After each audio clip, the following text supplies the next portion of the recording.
Okay. Alan, can I introduce you, or do you want to introduce yourself? Terry said I should introduce everybody. I can introduce myself. Okay, go ahead. And let me thank Terry and Art for asking me to put this forum about unhoused seniors together. It's an important interest of mine. I am Alan Cooper, as you've heard, and I retired from a 40-year academic job and wanted to experience the real world after that. So I got a job with HealthRide 360, worked in a variety of places, including the Haight-Ashbury Clinic, and also for some years volunteered to supervise medical students in their drop-in clinic in the large MSC South homeless shelter. I got to speak to literally hundreds of shelter residents during those years. 4 years ago, I was appointed to represent District 6 on the Advisory Council to the Department of Disability and Aging Services that will forevermore during this be called DAS. My co-speaker who will take over midway through is Allegra Fortunati. She refers to herself as my partner in crime, but was actually the mob boss.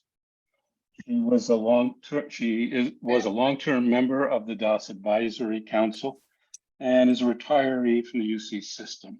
Subsequently, she worked as a long-term care ombudsman and a researcher regarding adult residential facilities in San Francisco, as well as having on-the-ground experience with some people. She was one of 3 people who, at the request of the Advisory Council, researched and wrote the report on services for unhoused seniors. A copy of this went along with the notice of this forum, and we can distribute it to anyone who would like a copy. There's been a lot of recent press about the increase in homelessness in older adults. It's a topic that was really ignored for a very long time. A lot of the focus obviously is on people with substance use and mental health disorders because they're visible, as well as on the very vulnerable transitional aged youth and families who require really special care. But the seniors seem to me, based on my observations, to be a especially vulnerable and needy group because they have so few resources to get out of their predicament. Recently, however, there have been 2 national big press stories about this growing problem, because we know that homelessness, because we know that the population is aging, and in San Francisco in particular, as Margaret Graff can tell you, who's also a member of the council, it is becoming an increasing concern for the city. To start our study, we went to the Coalition on Homelessness, who had funded a study with Prop C money to be done by faculty at UC Berkeley, UCSF, and San Francisco State, and was later published as Stop the Revolving Doors. We were able to get the graduate student who worked with them from UC Berkeley to pull the information about those over 60 to compare with the overall homeless population. We calculated at the time, and this actually started in 2019, that there were roughly 1,500 seniors on the streets and in shelters in San Francisco specifically. Strikingly, 57% of the respondents were African American compared to 38% of the overall population. And this is really a dramatic equity issue. 51% had been homeless for more than 3 years, often many more. 25% of those over 60 had reported a single room occupancy hotel as their last residence before becoming homeless, as opposed to only 9% of the overall homeless population. 81% of the seniors were in traditional shelters, and a much smaller percentage in service-rich navigation centers, while for the entire cohort, 28% were in the navigation centers, where services are part of that shelter's mission.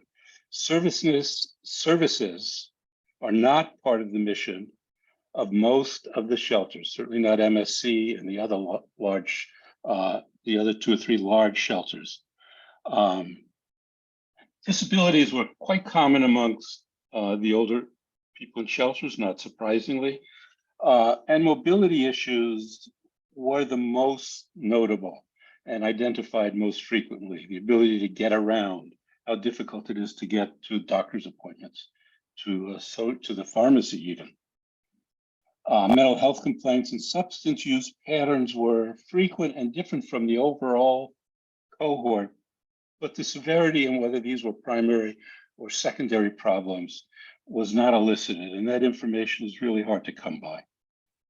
When asked about their service needs, senior homeless indicated case management, particularly housing case management, and obtaining food were most important.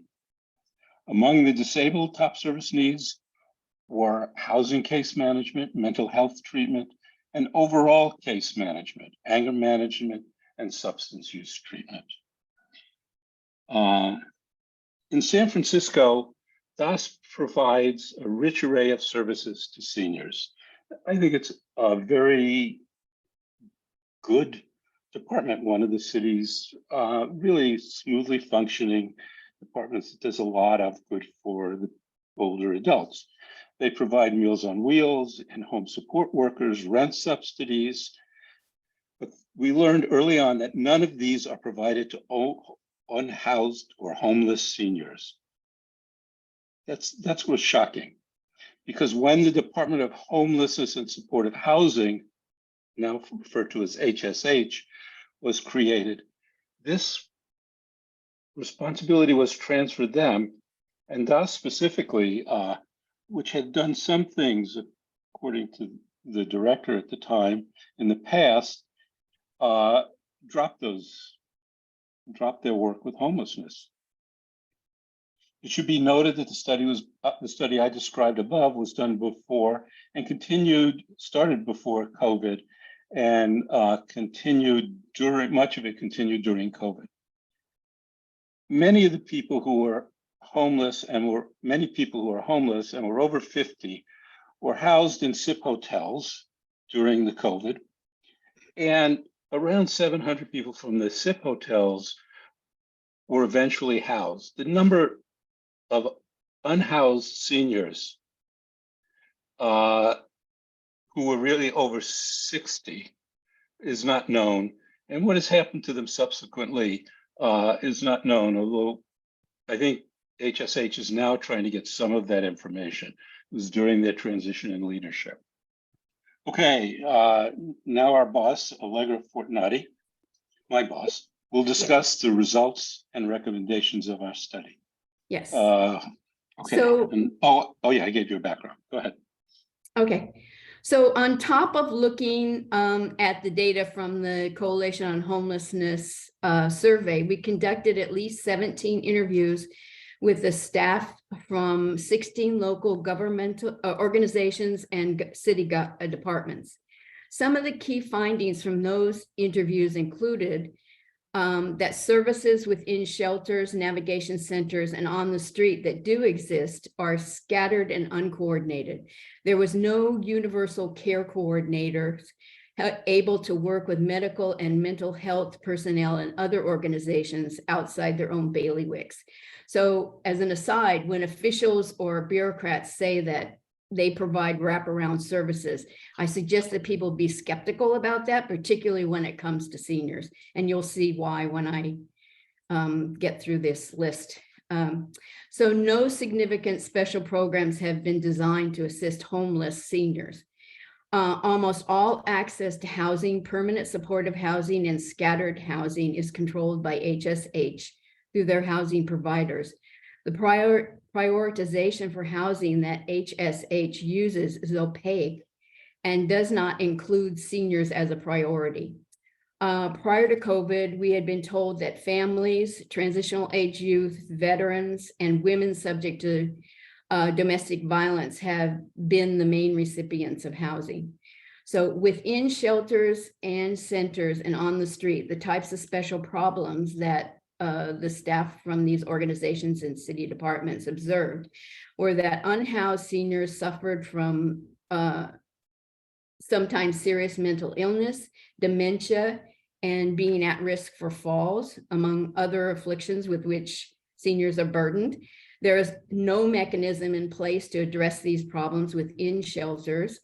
Other needed services are ensuring medication adherence, benefits review and paperwork, referrals to rep payees, transportation to and from medical appointments accompanied by a knowledgeable patient advocate or case manager, and appropriate food, such as low salt, low carb, or pureed food.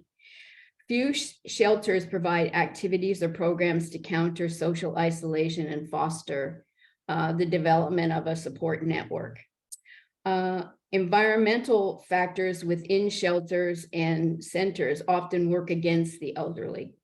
So such as lack of ramps, beds that are too low, for instance, mats on the floor in some of the shelters, or too high, like bunk beds, and or being placed on a top floor with no elevators. And finally, shelters are required to adhere to 32 standards of care, including mandatory staff sensitivity training. So this training does not include the aging process, ageism, recognizing dementia or mental illness. They originally, we found they also did not include like racism or racial equity as part of their training either, but that's changed evidently. So based on these findings, the report made 14 recommendations under a general statement that seniors and disabled should be given a higher priority for permanent housing, and that a shelter or navigation center or a section of these, the shelter or the navigation center should be dedicated to caring for this population. So some of our recommendations included DOS should take the lead in coordinating services within shelters, centers, and on the street for seniors. We also endorsed the Episcopal Community Services pilot program proposal, which was called Healthy Aging Model of Care.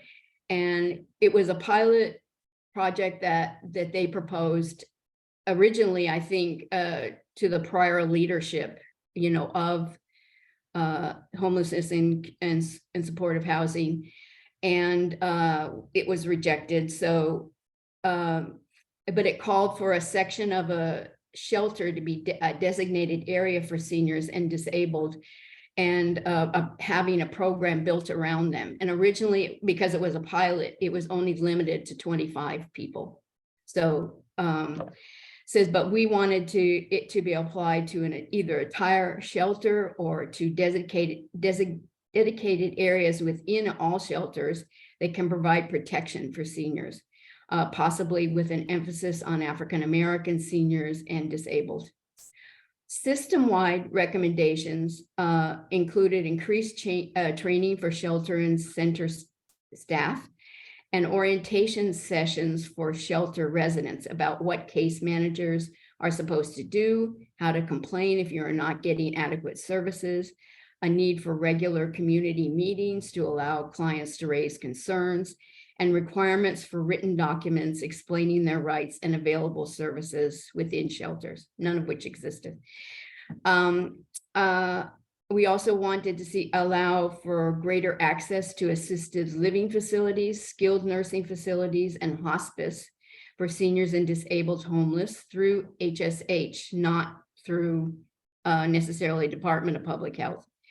We also wanted the creation of a cadre of universal case managers within DOS who can act as team leaders and genuine client advocates and work across departments and integrate the efforts of social services, medical, and mental health, care managers, and housing case managers. Develop more AA, NA, and hoarding programs within shelters and navigation centers, and have on-site visits from mental health personnel. Also develop a 3-meal day program for seniors within shelters, and also allowing home bridge caregivers into facilities to assist with daily, what is it called? Daily activities that they need help with, provide exclusive van transportation to San Francisco General Hospital or other medical and mental health clinics on an as-needed basis rather than paratransit. We ended our report with some potential sources of funding for such programs. But I also wanted to include a section on kind of what we see now. Things are changing, but too slowly. HSH has admitted that a homeless person aged 83 would not be eligible for housing under their coordinated entry assessment tool. In other words, they did not view a person who was merely 83 years old as not vulnerable enough. So they are looking to make changes in the tool. So that's one positive thing. Though HSH usually says that it thinks that seniors fall within other priorities like veterans. So no need to prioritize them. Also, they have also told us that they're not prepared to develop shelters or navigation centers for them or special programs within DOS at this time. The federal government, particularly the U.S. Interagency on Homelessness and the state government, due to the Master Plan on Aging, are beginning to prioritize unhoused seniors, and they define them as 50 plus for housing and services. At the local level, HSH and DOS are not prioritizing them. HSH acknowledged the need for equity in their programs, so that might help African-American seniors, who, as Alan has said, is 57% of senior homeless. Also, the department seems to be emphasizing the need for preventive measures to keep housed people housed. So that might also help seniors. And they're also developing more care services within SROs. And finally, just currently, because maybe today is one of the days, I think the budget fights are brewing. So proposals to take money from Prop C funding that the Oversight Committee had designated to families and TAY homeless for, they wanted it designated just for the general homeless population, but again, not specifically for seniors. So that's the rest of our report. Thanks, Allegra. There have been a couple of questions that popped up. Okay. DOS is Disability and Aging Services.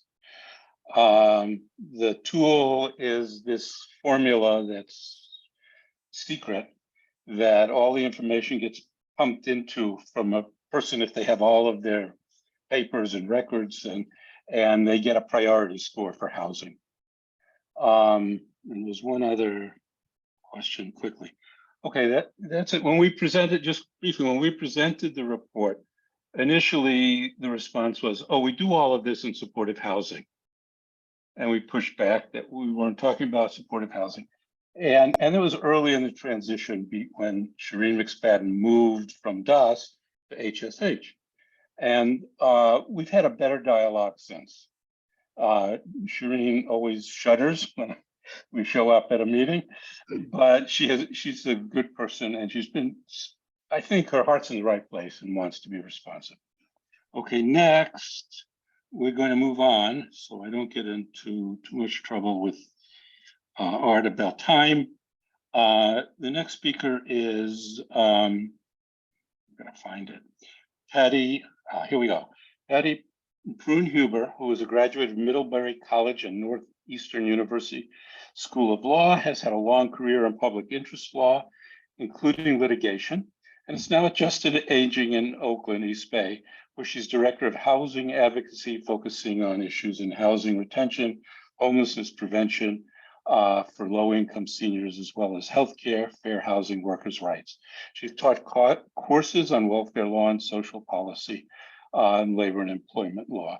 Thank you so much, Patty, for agreeing to tell us what your organization's perspective on this is and what you're doing. Thank you so much, and it's an honor to be with the Gray Panthers. I have been a follower since the days of Maggie Kuhn, and I love the activism that you bring to your concerns and social justice issues. So I think that Justice and Aging and the Gray Panthers is a very nice partnership. And I want to thank both you and Allegra for your work to really dive into what's happening for seniors in San Francisco. And I would love to see the report. So Allegra, maybe you can put the link in the chat if there is one, and I would love to look at it. I came to Justice and Aging in June of 2020. The pandemic had started, and one of the things that we saw is that there was a big concern about what was going to happen to older adults who were at the greatest risk of very dire consequences from COVID if they became infected. And so the Project Roomkey, the project that you mentioned that put people in non-congregate shelters, in hotels and motels that were being converted during this public health emergency, was supposed to prioritize older adults, people age 65 and over, who were unhoused because they were at the greatest risk. And one of the things we found is that that both did protect seniors, that the rate of COVID infection was very low, surprisingly low, because it showed that you can develop a concerted policy response to address issues of public health, issues of homelessness, and a solution can be put into place very quickly. I'm going to talk a little bit more about what's happening statewide, but I want you to know that as much as you complain about what is or is not happening with your two agencies that are involved in the issues of seniors and homelessness and housing, many people around the state get tired of us saying, oh, you should look at what San Francisco is doing. So just take a little moment to be, you're shaking your heads. Yeah. There's a reason for that, which is we would have to really scale up what we do and be very concerted and targeted in our policy solutions, as you've identified, to really look at the precipitants of homelessness for older adults are different. The barriers they face once they become unhoused are different and unique, and the solutions that we need to really bring together housing and case management and healthcare into a supported environment may also be different. So with that, I'm going to try to share my screen here. This is always my trickiest part. Let's see what I can do. Okay, do you see my screen? Yes. Excellent. Okay. So the real full title is The Crisis in Older Adult Homelessness. What is going on and what do we do about it? And just a really brief, Justice and Aging is a national legal organization. We work across the country, but much of our work focuses in California. And we are fighting to secure access to economic security, healthcare, housing, and the courts for older adults with limited resources, with a focus on people who have been historically marginalized and excluded, such as women, people of color, LGBTQ+ individuals, and people with limited English proficiency. And here is our commitment to advancing equity, which we try to breathe into both our internal policies and our external programmatic work to advance equity for low-income older adults in all the areas I mentioned, and to address the enduring harms and inequities caused by systemic racism and other forms of discrimination that uniquely impact low-income older adults in marginalized communities. as well as a internal DEI initiative. So here's what it looks like in California today. This information is from the California Interagency Council on Homelessness Data Dashboard. And if you like, I can put a link to that in the chat later. And it identifies the number of people who have sought homeless services through the coordinated entry system, through these continuums of care that exist throughout the state. So, you know, it's a proxy. It's not exactly who's homeless. We use various things, each of which have their deficiencies. The point in time count is a snapshot on a night in January. This is who seeks services throughout the year. It could be people who are already homeless or people who are imminent risk of homelessness. And it only counts a person once. And it also doesn't count all the people who never seek services, which, as we know, is a large number. But what it tells us is disturbing. It tells us that there are almost 63,000 individuals age 55 and older who are experiencing homelessness. That's adding these two lines together. And that for people ages 55 to 64, the number has almost doubled in the 5-year period we're describing. And for people age 65 and over, there's been a 161% increase since 2017. So that's cause for grave concern. And we know that growing rent unaffordability is a key driver of that. So here's a slightly out of date chart from a report that we did called California Low-Income California Renters Face Unaffordable Rents, Driving Housing Instability and Homelessness. And it shows that as an age group, older California renters are more cost burdened. So if you are cost burdened, you are paying more than 30% of your income for rent and utilities. And you can see for people of all ages and all incomes, it's about 50% who have unaffordable rents and about 26% who have severe rent burdens. That means they're paying more than half of their income for rent and utilities. But when you look at it for age 62, those numbers go up to 57% and 33%, and 75 and older, even more so. And there's a very clear reason for that, which is all renters across the country, and especially in high rent areas like San Francisco, are facing severe rent burdens and escalating rents. But older adults are increasingly caught in the vice between having a lower fixed income that does not increase more than by the cost of living given by the federal government each year, and rapidly escalating rents. They say that rents between 21 and 22 in California went up on average 15%. So nobody's getting a COLA that can cover that gap.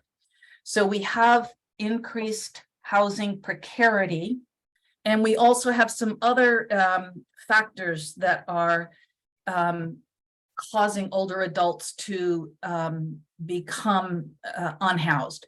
They may have exhausted their assets, their retirement that they put away. They may have lost a spouse or a partner, and we know that 2 people living together is much more financially stable than 1.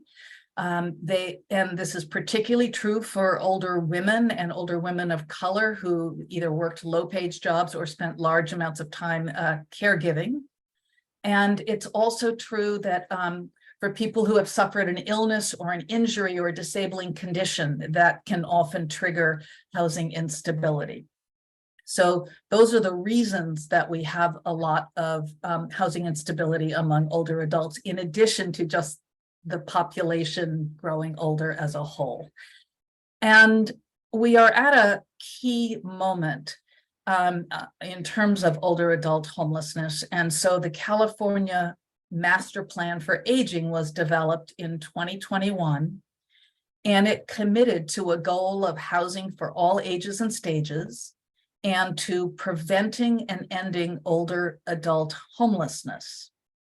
But I think that goal has been high on rhetoric and low on implementation so far.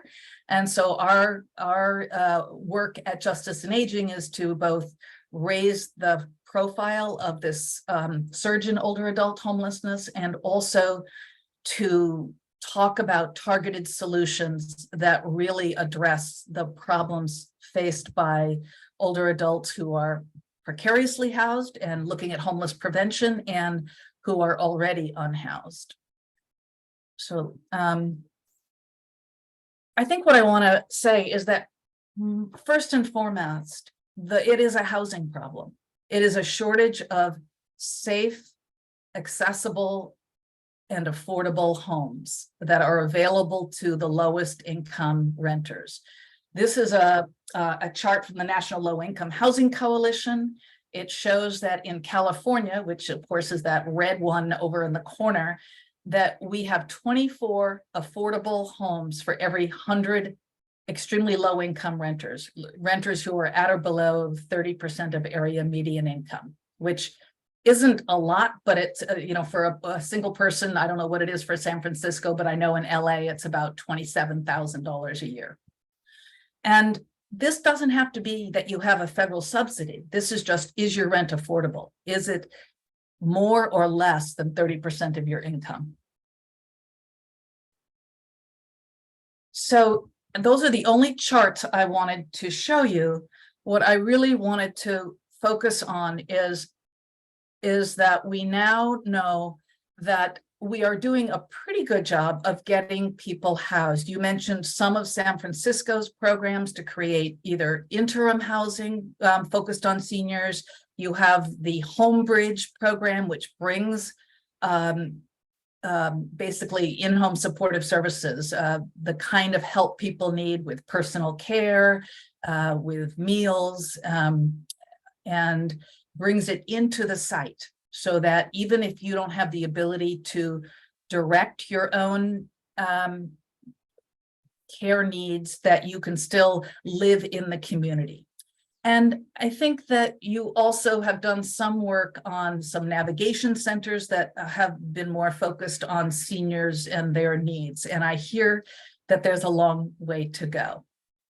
But one of the things that we have been championing is, let's really look at the inflow problem, that if we are housing, 1,000 people every year who are age 60 and older, and we know that 1,500 new individuals are becoming homeless, then we are bailing a leaking boat, and we cannot bail fast enough to solve this problem. And we really have to look to how to keep new people from entering the homeless, sort of tragedy of homelessness.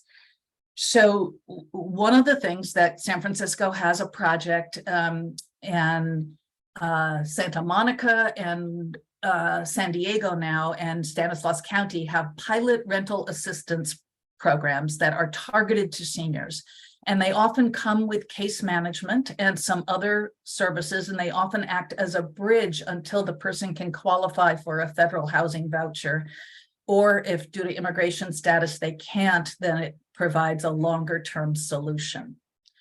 But it is much both less expensive and more humane to give somebody a small subsidy to keep them housed than to try to get somebody who's unhoused into housing.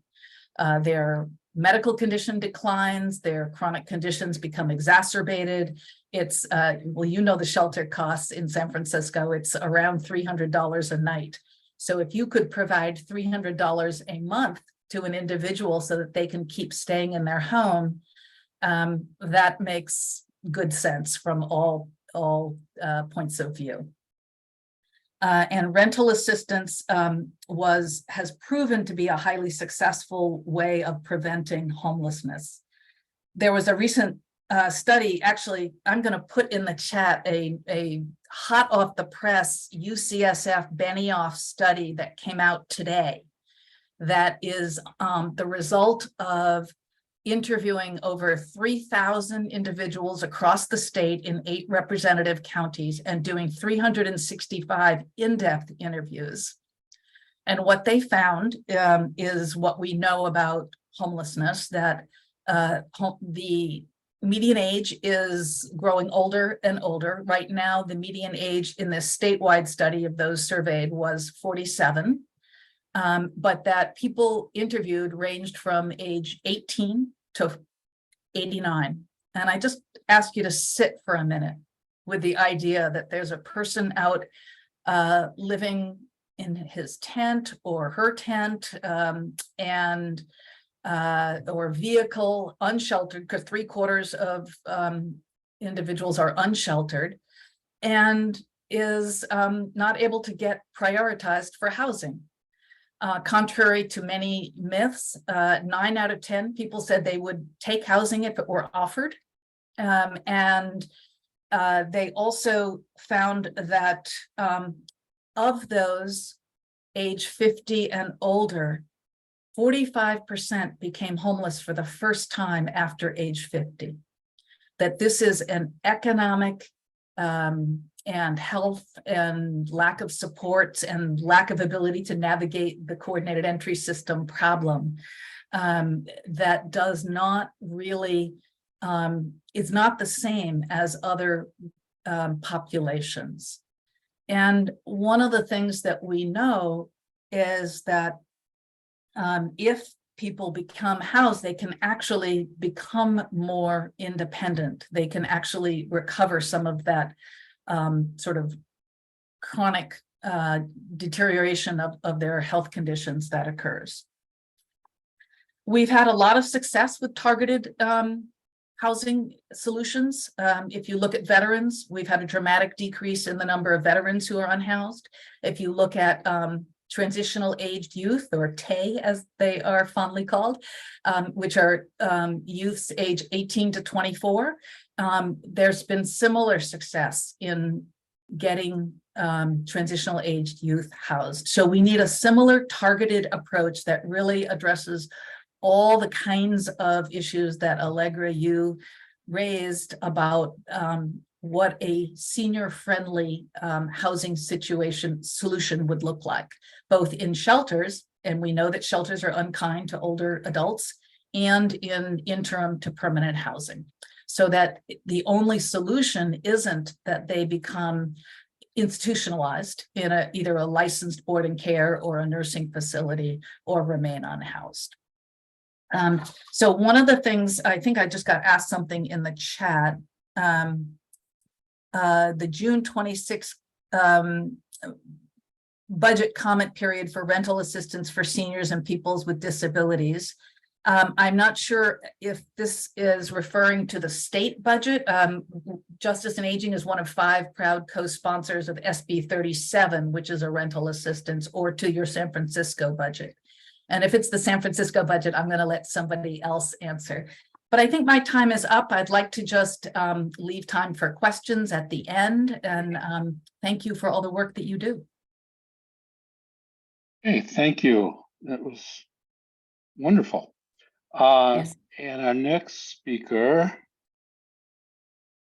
when I find the right button to push here, the next speaker is Adrienne Gordon. She is a licensed clinical social worker and is the Home Safe Director with the Institute on Aging. She'll tell us about Home Safe because it is one of the newer programs that does address some of these problems. She's a UC Berkeley Masters of Social Work graduate with a concentration in gerontology service and is a licensed social worker. She's provided case management to vulnerable seniors and adults with disabilities in San Francisco, and now oversees the work being done as part of a pilot program to meet the needs of those most at risk of homelessness in San Francisco. Adrienne, the floor is yours. Thank you so much for coming.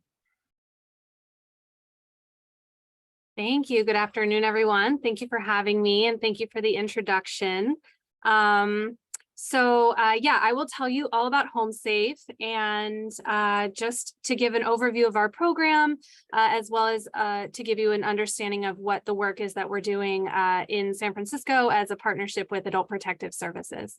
So HomeSafe is a pilot program. It was started in 2019 as a partnership between Adult Protective Services, APS, if you're unfamiliar. I'll give a little more information on what APS does.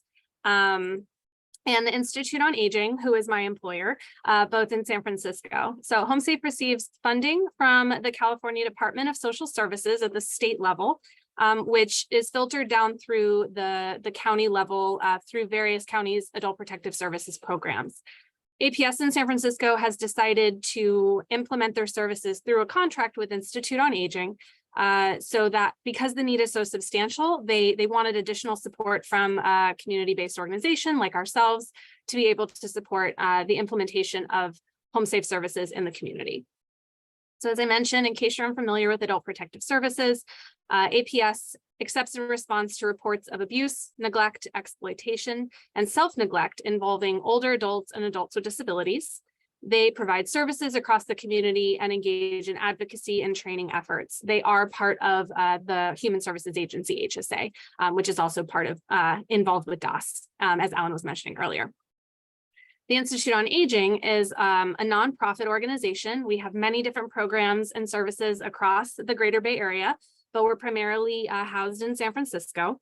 We, just to give an example of a couple of different programs that IOA has, we operate the San Francisco Elder Abuse Prevention Program, the Friendship Line, which is a free 24-hour suicide prevention warm line for seniors, an adult day care center for adults experiencing Alzheimer's and dementia, one of the PACE centers in San Francisco, so that's Program for All-Inclusive Care for the Elderly, and other various community case management programs that support seniors and adults with disabilities, including the Multipurpose Senior Services Program, MSSP, Community Living Fund, and most recently HomeSafe.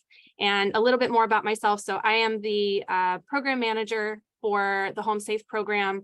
I was formerly the supervisor, and I've also worked for Community Living Fund at the Institute on Aging, which those of you who have been involved with DOS for quite some time may be very familiar with the Community Living Fund and the work that's being done in conjunction with Laguna Honda Hospital in San Francisco. So just to kind of give an idea, HomeSafe is kind of modeled a little bit after CLF, after Community Living Fund, although the population that we support and the funding is slightly different. So the HomeSafe team that I oversee consists of master's level clinicians. We approach our clients with compassion. We partner with them to understand their individual needs from a trauma-informed, client-centered, and harm reduction perspective. Clients are seen at least once per month, and the work that is done is driven by their goals and their preferences. We're not a mandated program. We ask for voluntary enrollment. Once we enroll our clients, we do work with them to establish, as I mentioned, what their goals are around the care that they would like to receive from our program. HomeSafe is primarily a short-term intensive case management program with the goal overall of homelessness prevention. Clients are identified internally at Adult Protective Services when reports are made for self-neglect, and it's identified that there is a related risk to their housing. So there are a lot of folks in the community who see the work that we're doing and they want to know how they can refer their clients. And at the end of the day, they are identified as clients of Adult Protective Services. So when an APS report is made, APS identifies these clients as having a specific need appropriate for HomeSafe and kind of channels them to the internal team at APS. HomeSafe initially started out receiving referrals for those primarily at risk of eviction, those who actually had an eviction notice in hand. So at that point, a lot had already been attempted in some cases, or maybe not, to support these folks to prevent actually becoming unhoused. But through that support, HomeSafe provided referrals to legal services, temporary rental subsidies, coverage of rental and utility arrears, hoarding and cluttering supports. We might have supported with pest control, and also offering other referrals or supports for medical and behavioral health needs, as indicated by the individual circumstances. Over time, HomeSafe has grown, we've evolved. Fortunately, we have also been approved for additional funding. And, although we're still technically a pilot program, we have received additional funding and renewed contracts to continue the work that we've started. And part of that over the last year and a half has been the creation of 2 additional pathways to support our clients, both of which really kind of focus on transitions. So I'll tell you a little bit more, and that is where our work in the shelters comes in. But I want to give you kind of an overview of what both of those transitions pathways look like. I want to first note that this expansion has been made possible through the strengthening of the relationships that we have had with various city departments, including the Department of Public Health and the Department of Homelessness and Supportive Housing, which was mentioned earlier, HSH. So we work really closely with folks from those departments to be able to access services for our clients. And the hope is that by establishing stronger relationships, we can also continue to advocate for the needs of this population. That it was really great hearing about those of you who have already spoken today to hear about the work that's being done and also to understand the deficits. And it really speaks to the importance of the work that HomeSafe is doing, as well as the work that all of you are doing. So the first transitions pathway that we have is to support folks who are in need of a higher level of care. So into residential care facilities, if you're not familiar with what residential care facilities are, it's basically assisted living in a community-like setting. So someone can still be considered not institutionalized, but they are living in an environment where they have all of their care needs met on a daily basis. They get 3 meals a day, but this is considered a higher level of care, and it is no longer independent housing. Our clients who are qualified or in need of this pathway, they have to be agreeable to this level of care. And their medical team typically is who determines that they are appropriate for transition to a residential care facility. These clients sometimes are also pending eviction, which speaks to a lot of what was being spoken about prior to my presentation. So, folks who are dealing with cognitive impairment, folks who are dealing with physical or mental illness are also receiving eviction notices at a staggering rate, sometimes depending on, unfortunately, based on their inability to pay rent or to, manage some of their mental health conditions that lead them to getting stipulated agreements with their property management, and just really being put in a position where they can't continue to live where they're living, and it's either unsafe for them to do so or they can't afford to for one reason or another. So as I mentioned, these clients may also be pending eviction, and without the assistance of HomeSafe, they may be at risk of homelessness. So that's one of the transitions, and I'll speak a little less in depth about that one as I will about this next one. So the second transitions pathway. Did I put the video online? I'm sorry? I did. There's 2 videos, yeah. I just went brain dead. It's the first one. I'm hearing someone speaking. We need to have KNTV silence themselves. Please mute yourself, KNTV. KNTV, please mute yourself. She's muted. Thank you. Thank you. Okay, so where was I? Let's see. So shelter transitions. So the second transitions pathway that we have been able to establish over the last year and a half has allowed us to support individuals who are currently living in shelters or navigation centers, and we support them to transition into permanent supportive housing that has on-site nursing as part of the support in the building. So as I mentioned, we do partner very closely with DPH and with HSH to identify folks that are appropriate for this level of housing. Most of the time, these are individuals who live with chronic medical conditions and have been identified by their medical teams to be appropriate for the level of housing, with on-site social workers, on-site nurses, additional oversight that they may not get in a single residency, a single resident occupancy unit, or in any other type of housing that they may just rent market rate, which most of our clients can't afford, unfortunately can't afford market rate. As was being spoken about earlier, it's become extremely unaffordable for even folks who make above the poverty line. Let's see. I want to also emphasize that this type of housing, most of you may be familiar, but some may not, that permanent supportive housing is not assisted living. It is independent housing. And it just has this additional layer of oversight and support that's available to the residents. They may have a resident services coordinator, like I mentioned, there may be a social worker there, and the folks that we are working with are identified specifically as needing the type of housing that also has a nurse on site at least a few times a week. They might be able to help with medication management. They might be able to help with reminders for appointments. But most of the time, these nurses are not doing wound care. They're not doing injections. Some of them may be able to do medication injections or help with diabetes checks and whatnot. But I want to be clear that the nursing is not as actively involved as someone who may be, let's say, in a skilled nursing facility or even in a residential care facility, like I was speaking about previously. So supporting the transition of these clients out of shelters has afforded HomeSafe a continued opportunity to partner with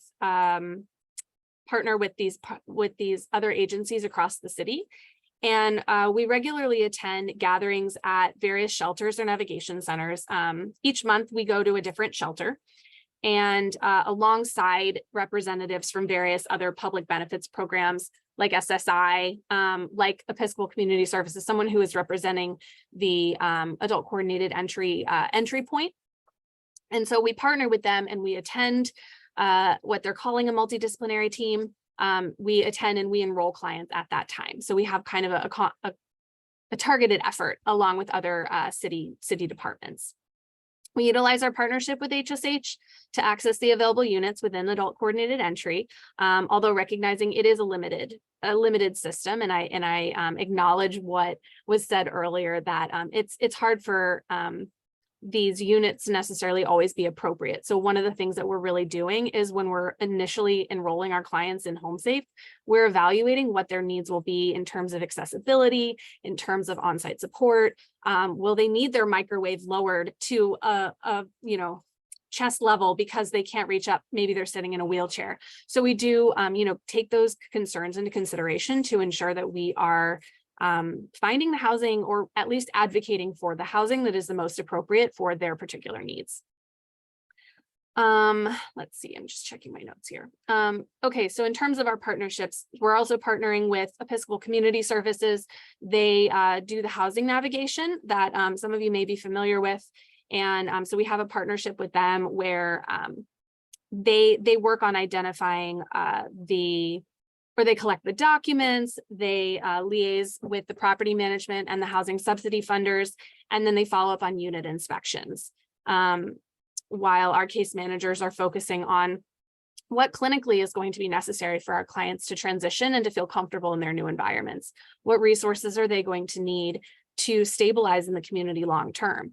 We are a short-term program, so unfortunately we don't have the funding or the capacity to stay with clients for a super long time, but we do make sure that we at least see them through from the transition and for at least 3 months following their transition into new housing, so that we can ensure that they are connected to services and supports that will assist them in stabilizing, hopefully, as much as possible as they settle into their new environment. Let's see, I already said that.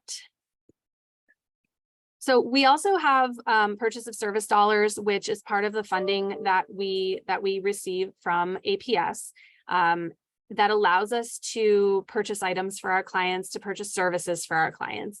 And one thing that I always love to share with people is that we can provide tangible items for our clients to be able to feel comfortable in their new environments. That may look like sheets, towels, dishes. We can get them hygiene supplies. We can even purchase them furniture as needed. We can purchase them support through an escort to the doctor. We can help them with transportation needs.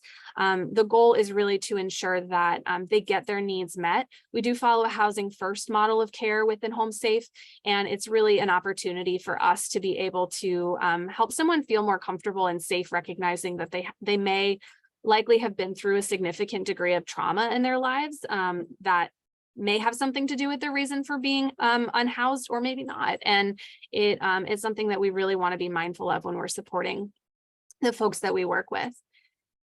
We really aim to instill a sense of dignity is really the end goal there. We try to instill a sense of dignity so that as they're transitioning into their new environment, they do feel like it's home.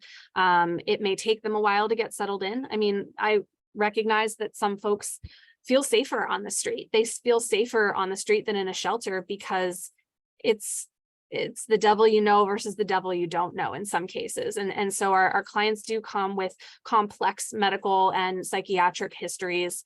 A lot of them, as was mentioned earlier, do have substance use, and it can be really difficult for them to trust. It can be really difficult for them to follow up on appointments. Our case managers, as I mentioned, will see their clients at least once a month, but usually it's more like every 2 weeks to ensure that they get the support they need to follow up on the appointments, to get the support they need to submit the paperwork for housing, to get a new identification card.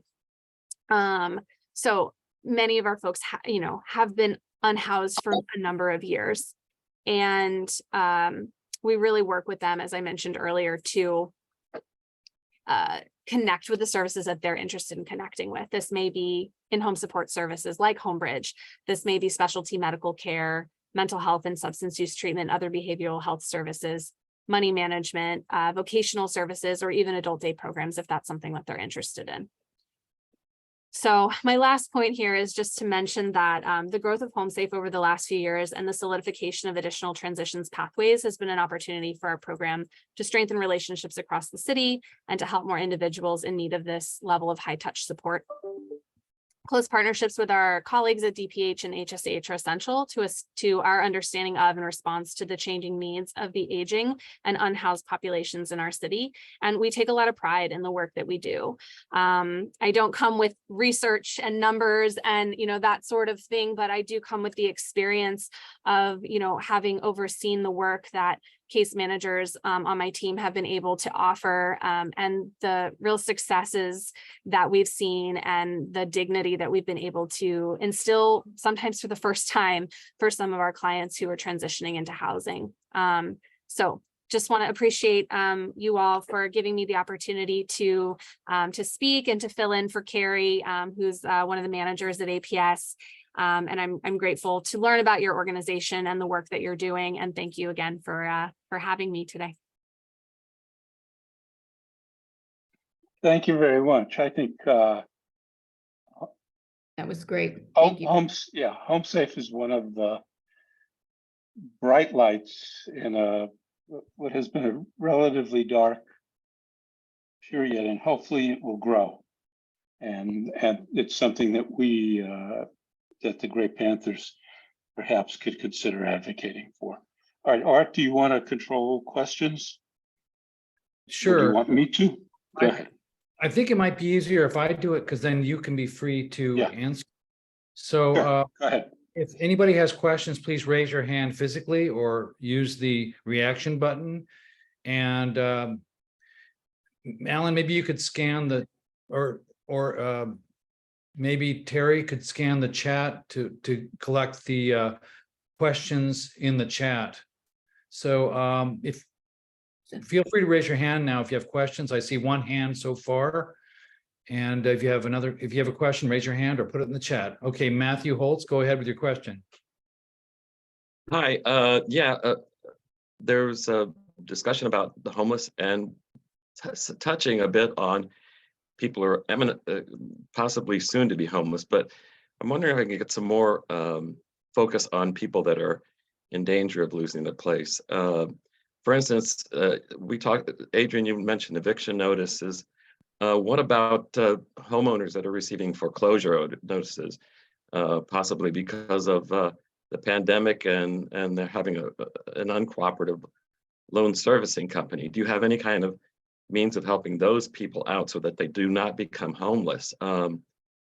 Also, we have elders. The Gray Panthers was founded by Maggie Kuhn on the right of elders to earn income, and for people who have a room sometimes available but don't have it won't work for a roommate situation. They can do home sharing. Do you talk to people about those options of making money from their home so that they don't become homeless? Thanks. Patty, do you? Sure, I can Sounds address some of something you those you could address, questions because they relate very directly to the provision of legal services.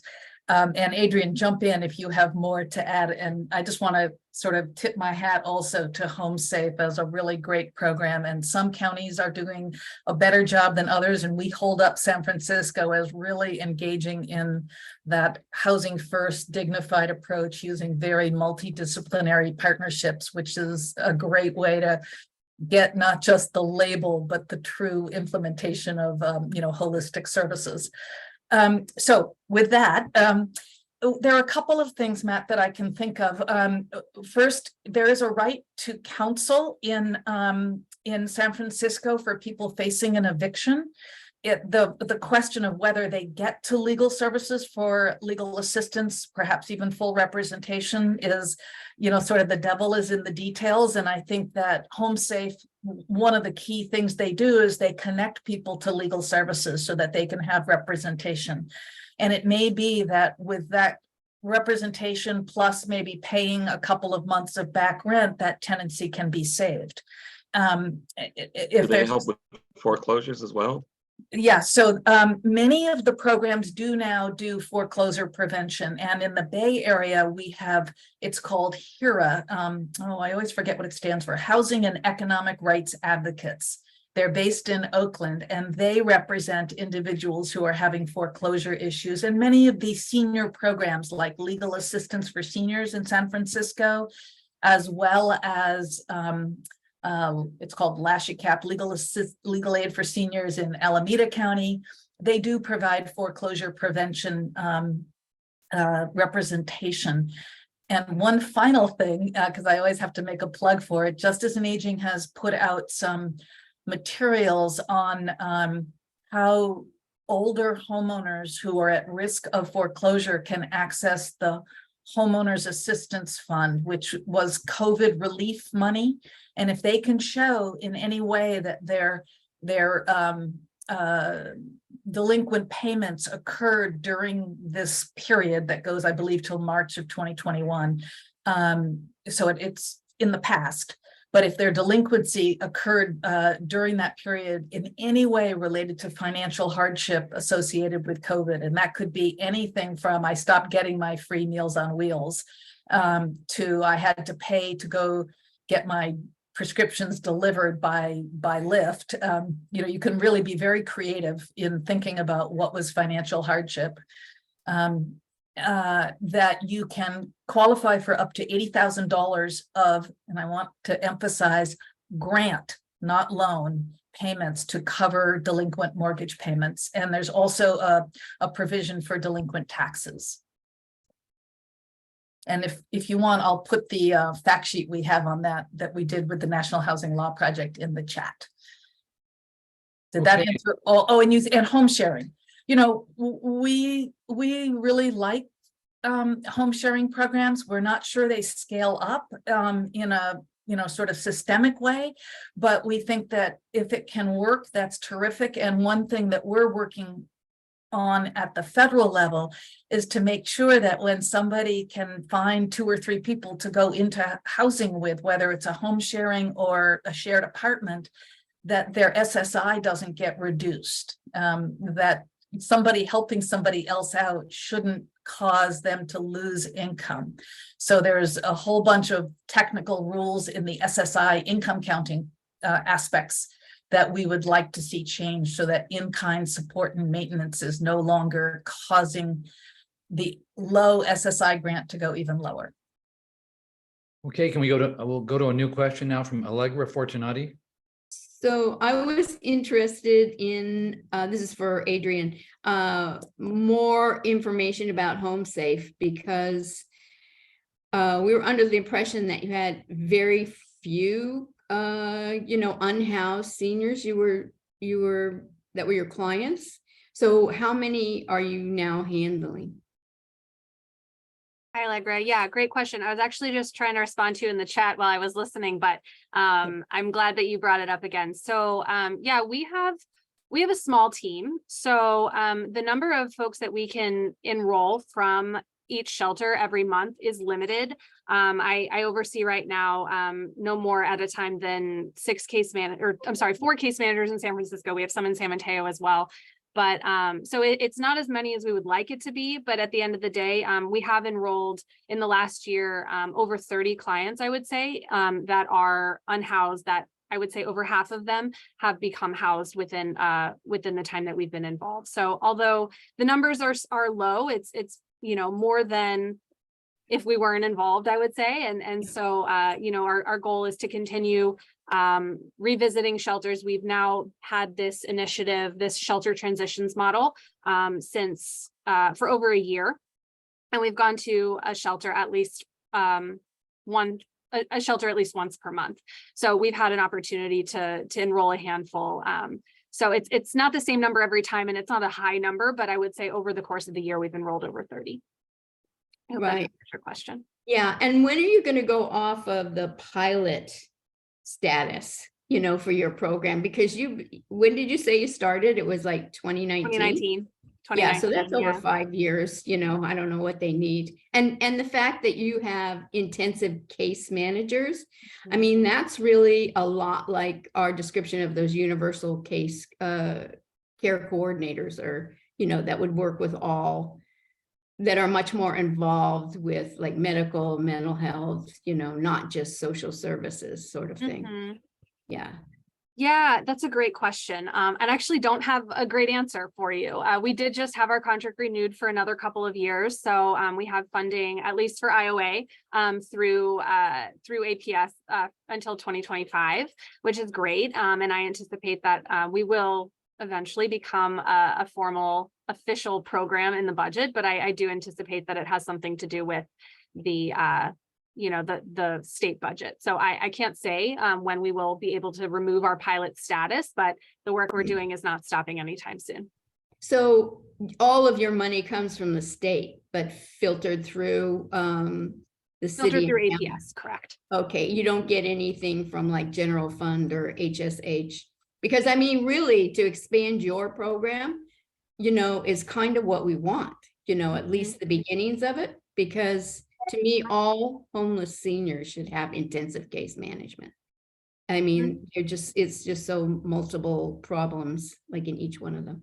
I couldn't agree more. And I think a lot of the challenge that we face ultimately is, folks who don't have anyone else, folks who don't have family, folks who don't have friends. And unfortunately, they may be at a point where they aren't able to do things on their own, and they need to access supports through our program. We can only connect them in as much as they're able to agree to the services. We are voluntary. So, folks who may have dementia that are beyond the point of being able to make decisions for themselves, it becomes a real challenge for us.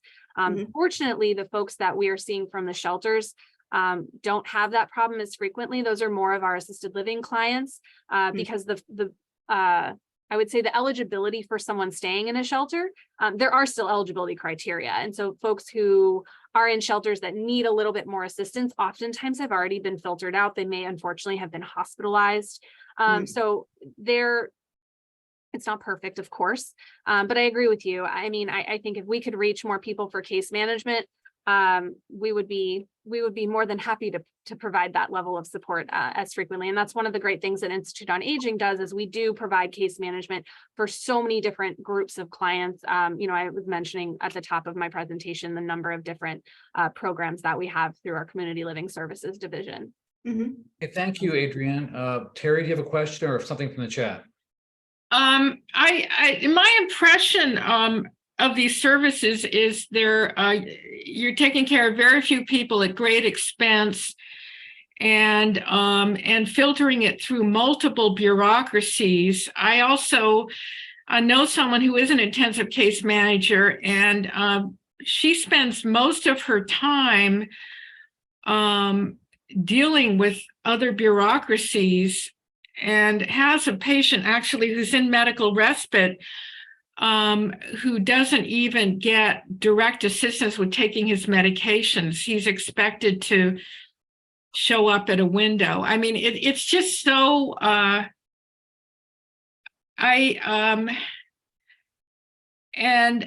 experience is endless amounts of paperwork for very few services. And I don't know who to address this to, but it just doesn't work for people that are older, people that have sensory deprivations, people that are uneducated or have cognitive limits or mental health problems. It just seems like such an insensitive and expensive system. Can I jump in here to Adrian's defense? Yeah. Yes. Yeah, first, I want to say I take my hat off to all the social workers. My partner runs the library at the social welfare program at Berkeley, so you probably know her. And I think that you're trying to cut through all those bureaucracies. You're not creating them. But the other thing I would say is you are right about when you look at the per capita expense, but if in fact San Francisco is doing a good job of spending a high proportion of that on direct cash assistance, whether it's for rent or deep cleaning or medication supports or case management, then more power to them. That's what it costs. I think we would have to look at the admin versus the direct assistance to be able to answer that question. And then finally, I think that HomeSafe has great flexibility in its funding. That's both its beauty and its danger. It has a lot of discretion given to the county and its subcontractors. And so we hold up San Francisco as a model because, you are being willing to put people into subsidized units or pay an ongoing subsidy, not knowing where the money will come from long term. And that's something that other counties aren't willing to take the risk. So it could be better. Yes. Could it be worse? You bet. Is it being scaled up? No. Okay, Is Alan? there any move to scale it up to serve more people? So You we're know, we're regularly talking about how ways that we can improve and increase our services. And, as to your point, Teresa, I mean, it does come down to funding. And, Yeah. we continue to advocate for, our ability, but we also are a small team. So like I said, I oversee 3 case managers right now in San Francisco, and hiring has been a challenge, just to be honest. And so there's it's bureaucracy is a real problem. And I appreciate, Patty, for your comment that, we're working to create those partnerships, and we're working to create those relationships so that we can cut through some of that bureaucracy. Historically, San Francisco, there have been many complaints, and I've heard them even in my work, that these different city departments are siloed and that they don't talk to each other. Yeah. A lot of the work that we're trying to do is to establish those connections and establish those relationships. But it does, Rome wasn't built in a day, right? It does take time, and it continues to be efforts that we partner with them on every single day. Okay, we have 3 people raising their hands. We have little time left. Alan, go ahead. Yeah, so my comment, this is just basically a comment. As I understood it, HomeSafe was given $2 million in San Francisco, a $2 million supplement to start working in shelters. And so that's really what it's cost, to get maybe 15 people housed, which I don't know, you can decide whether that's cheap or expensive. The other organization who could have a role, and Betty, at SDA, Senior Disability Action, we had started to talk about trying to get Homebridge into shelters, because Homebridge workers, and there are millions of these acronyms, but Homebridge workers in-home support service workers are tied to only one client at a time. So they have a contract with a single client, but Homebridge is not tied to that model. And wonder about thoughts about either through HomeSafe or Patty, how we could try and push Homebridge to put 1 or 2 caseworkers or 3 in the large shelters to help people take their medicines. That was the hardest thing in our drop-in clinic, for example, is just, diabetics to get their medicine twice a day, people with high blood pressure. So, and we didn't have time to invite Homebridge to talk, but that would be a focus that Gray Panthers might think about at some point, really, and maybe we can get SDA back on it, Betty. Think about, and you were part of that, and think about trying to get that organization. These are small steps, but compared to when we started, there has been a little progress, and I think, frankly, having Shireen at HSH is a plus, and her working relationship with Kelly at DAS, I think, has made it more open. And then just as far as the area aging plan, the San Francisco area aging plan, which is part of the master plan on aging, I guess, did not talk about homelessness in this go round. It did in the time before that, I think it was 2019, because we pushed it and it was put back in. So that's something that needs to be looked at, because that would mean that San Francisco is not compliant by not having a section on homelessness in its aging plan. Those are Thank my you, Alan. comments. Okay, since we're running out of time now, my inclination would be to ask the speakers to make 1 or 2 minute final statement. For us as Gray Panthers, I think the most important thing is, what should we be advocating for to help the homeless seniors in San Francisco? What should we be demanding of our leaders and the agencies? Is that a fair question to wrap this up with? Because we have a membership meeting starting around 2:30. Okay. Is that okay, Alan? I think that's the key question. Okay, Is yeah. if the others, to me, we need to push the city to pay more attention across the board, but to getting more money into HomeSafe and into Homebridge and getting more people into the shelters to help. That would be my advocacy. And we've talked about strategies of trying to get a supervisor. We had a supervisor, which Margaret Graff helped us get, who was going to do it, and then he didn't get reelected. Gordon Marr had agreed to hold hearings, and I think that's an approach that we should think about. And Allegra, would you be willing to make a 1 or 2 minute statement on what Sure. Panthers should be demanding or asking for Sure, homeless? I'm sure, like at this point, Shireen is tired of just hearing from Alan and I about, making seniors a priority. But I think everybody should be making that statement that seniors need to, and that seems to be where things are going.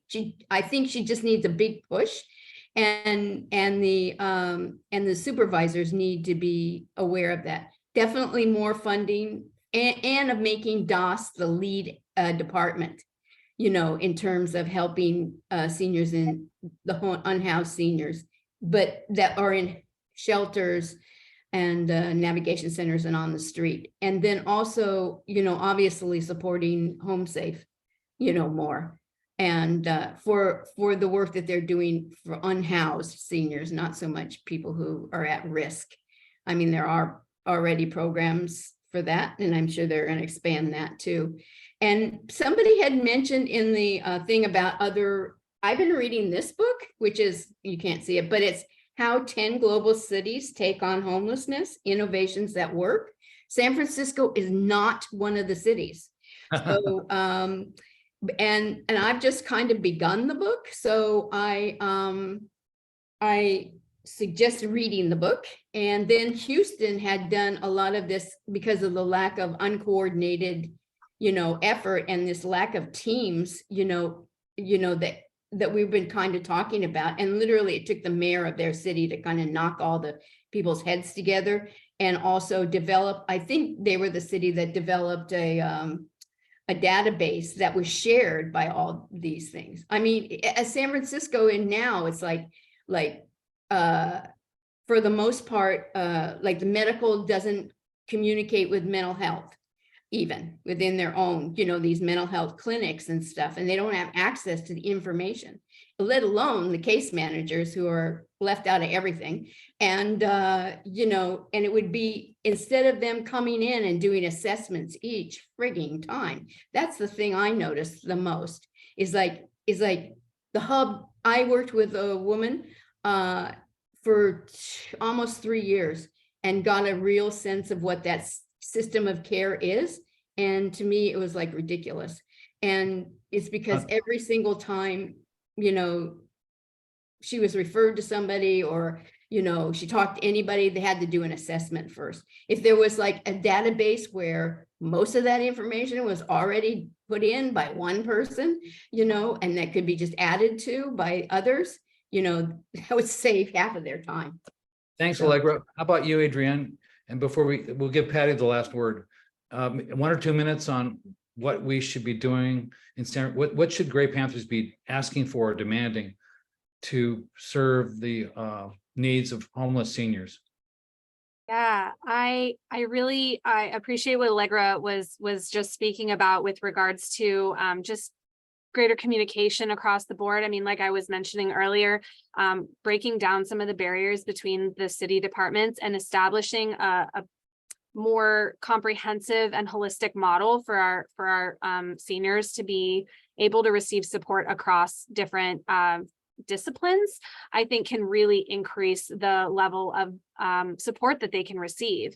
Ultimately, it's not been easy to get one department to talk to another department to talk to another department, let alone for everyone to sit in the same room, right? Like there are a lot of different opinions, but at the end of the day, a lot of us have the same goals. And so it's really been, I think, a real opportunity for me to be able to be a part of that. And I think that if we can advocate for more of that, and really having we don't operate in a vacuum, right? We don't operate independent of other disciplines. And, in order for someone to become housed, yes, it takes housing, and it takes actually access to the housing itself, but it also takes additional wraparound services. It requires support for them to remain in their housing. It takes support for them to establish levels of care that they need to be able to pay their rent, that they need to be able to attend their medical appointments and take their medications. And at the end of the day, again, we don't operate in a vacuum. And so I think that having a larger recognition of that, and take this as you will, right? Finding a way to advocate, whether it's funding, whether it's just communication or other forums such as this one, to create a space for one discipline to see what the other disciplines are doing, I think can really create a more solid approach to ensure that our vulnerable seniors are getting the support that they need in every step of the process. Thanks, Adrienne. And Patty, you get the last word. Since you're looking at San Francisco from across the bay, and you also have a national reach, can you talk about what we need to do locally and nationally to better serve homeless San Franciscans and Americans, homeless seniors all over the country? Let's see, 1 minute or less. First, data. We have to have better data. We have to know who is homeless, what were the reasons they became homeless, and what are the effective strategies for becoming rehoused. We have to emphasize community integration. As Adrienne mentioned, sometimes the residential care for the elderly is the right need of, the right level of care and supervision. But for people who could live integrated into their community where they've lived all their lives and have their supports, if they had additional supports coming into the home through home and community-based services, we want to emphasize those community integrated settings, the Olmsted principles. Third, love all the talk about breaking down silos and having multidisciplinary partnerships. I think you're doing that work, and I think that you may feel tired of being the only people who go to Shereen McSpadden's meetings, but keep it up. I think you're having an impact. And fourth, on the state budget, the home safe funding, it's not a pilot anymore. It was in 2018, 19, and 20. As of 21, it became a full-sized project, and it abandoned the county match. That may or may not be wise, but San Francisco actually is saving some money that it used to spend on home safe. So you could both go to your local city council and say, hey, you used to match this, let's pony up that money again. Or you could go to the state and say, let's continue the funding. I think finally, use the master plan for aging. It has very specific initiatives about preventing and ending homelessness. Take that rental assistance program and look at yours. You have one, and you also have home safe. Do ask for good evaluations and assessments so that you can talk about its efficacy. And finally, you have UCSF Benioff Homeless and Housing Initiative right in your backyard. They just published this fabulous study, the biggest, most comprehensive study of homelessness. We're going to do a deep dive policy brief on older adult homelessness. Watch, coming to a theater near you, maybe by the end of the year, and really use them. They have great data. They have great policy recommendations. If you look at the policy recommendations in their executive summary of how we get out of this mess, it took 40 years to get here. It's going to take some time to get out. They are a fabulous resource for you. And of course, Justice and Aging is happy to support that. Thank all the speakers. Alan, do you want to wrap it up? Thank you. Yeah, well, I want to thank the speakers. I want to thank the audience. And I think we've all, hopefully, we've got some energy into this little community. And I hope that we can talk about concrete actions and a plan to go forward. Again, thanks for inviting me to put this together. And it was a pleasure. Work. Chasing people, but it was good. It kept me keeps me young, and at my age, that's hard. That's great. Thank you. So I'm going to stop recording now, and we're going to immediately transition into our SF Gray Panther membership meeting. Everybody's welcome to stay.